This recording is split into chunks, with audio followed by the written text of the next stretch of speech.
My dear friend Mark Halpern shared a beautiful story with me that happened to him.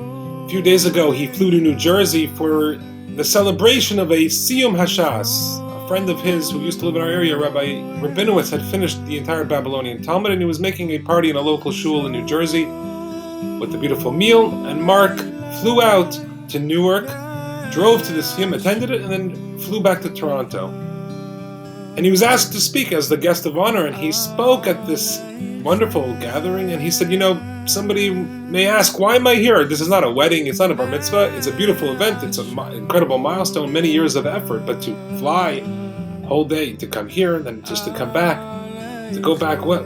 So I'll tell you why.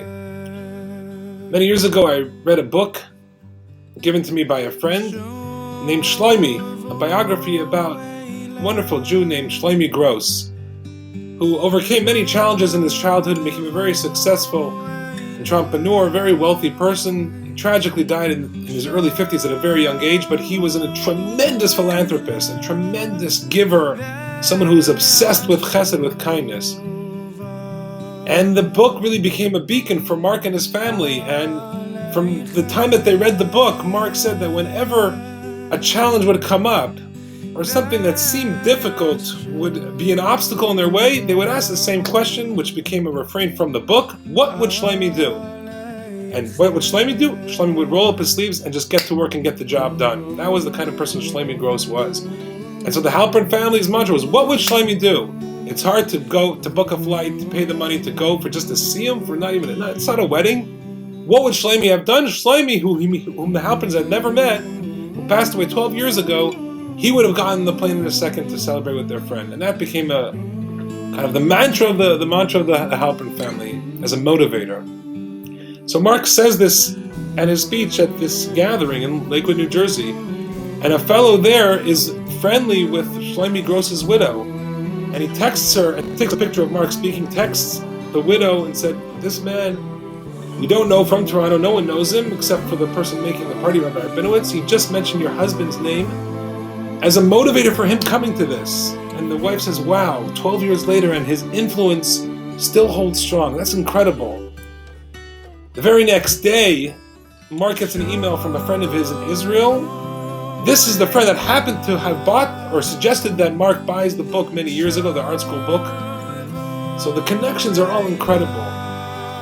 In the end, someone connected Mark and Mrs. Gross. They talk on the phone. They have an incredible phone conversation, and Mrs. Gross is overwhelmed by the power and impact of her husband of the book. Mrs. Gross says, I happen to be in Israel and visiting some of my children. Do you have children here in Israel? And Mark says, yes, I have a daughter in seminary studying. She said, I'm taking her out to dinner tomorrow. And she's taking her out, Mark's daughter Miriam, out to dinner. Not only that, but Mark realizes that Mrs. Gross's son, who's studying in the yeshiva, is probably in the same exact class in that yeshiva as his other son, who's studying also in yeshiva, living in Jerusalem. When you take the messages to heart, when you realize that there's a certain thing that has your name on it, that is your destiny to change your life and to live a better life because of it, and you see it as God-given, and you follow it through, the Almighty will plant many, many, many steps along the way for you to continue utilizing that tool as a weapon in your arsenal for growth, for spirituality, for connectedness, for kindness. And so, let's all get our motivator in our back pocket. Let's all find our own personal Shlomie. Buy the book. It's called Shlomie. There's a picture of it that I'm sending in the video, published by Art School Publications.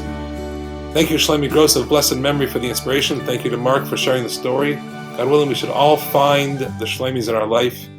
There's so many opportunities amidst all the noise and videos and pictures that we're receiving on a torrent on a daily basis from the Holy Land. It is very easy to find that one beautiful, beautiful motivator, that Shlomie. For me, this week, it was this incredible voice note and message that one of the mothers of the 3 hostages that was accidentally killed by the IDF soldiers said. She said, "Dear Battalion, Brigade XYZ, I know that what you did was difficult. I don't blame you. I'm not angry. I have no judgment. Come to my house where I can embrace you and look you in the eye and say, I love you. I want you to win. None of this is your fault. I love you. What an incredible message. So motivating, so powerful. Who is like you Jewish people? We should all be successful in finding the Shlomies in our life to help us overcome any challenges. Shabbat Shalom.